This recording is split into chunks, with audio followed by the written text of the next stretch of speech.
Chapter 1: The Thornbloom Legacy. The Thornbloom estate sat on the edge of the river Leismere, where the mists kissed the water at dawn and silver willows wept into the breeze. The land was older than memory itself, blessed with magic that hummed softly through the roots of ancient trees and whispered in the wind. It was here, in the great halls of Rosevale Manor, that Celeste Thornbloom had been born.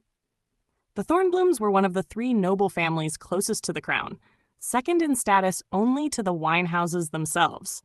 Her father, Duke Edward Thornbloom, was a man of proud heritage.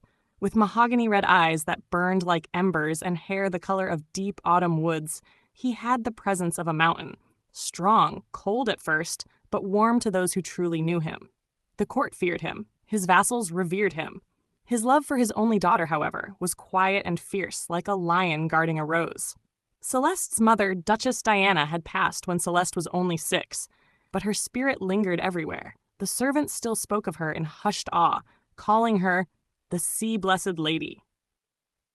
Diana had once saved a drowning fisherman during a storm, barefoot on the cliffs, her voice ringing like a siren's song. Some said she was half mermaid.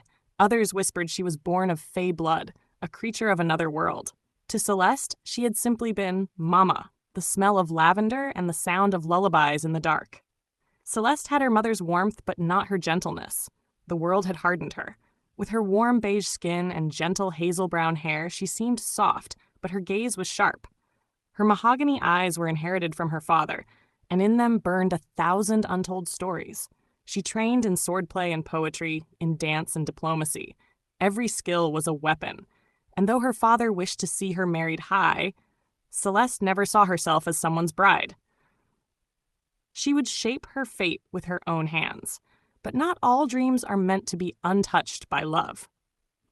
Maxwell McCoy had been her closest friend since childhood. The McCoy estate was farther west, nestled in the forests of Merowyn Vale. The McCoys were known for their temper and ambition, and Maxwell, son of the late Viscount Malcolm, was no exception.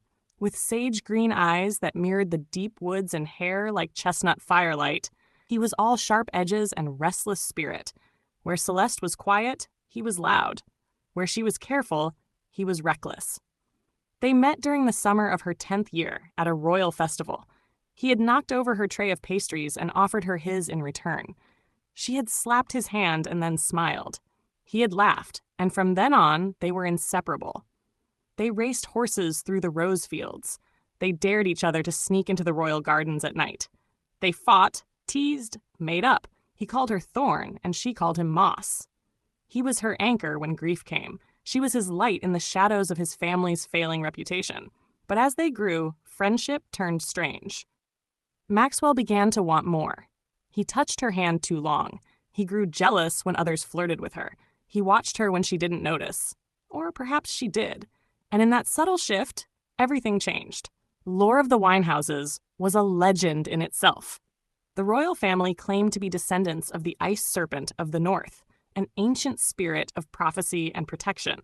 The Winehouses were cold but not cruel. Their eyes held power. Their voices could command storms if the myths were true. Prince Avic Winehouse was the crown jewel of the realm, a tall, quiet storm with ice-blue eyes that pierced through lies and saw hearts.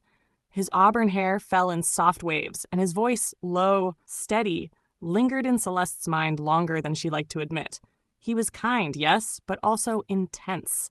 He watched her too often, spoke too carefully. He knew more about her than she had told him, and yet he never overstepped, not once, not until Maxwell did.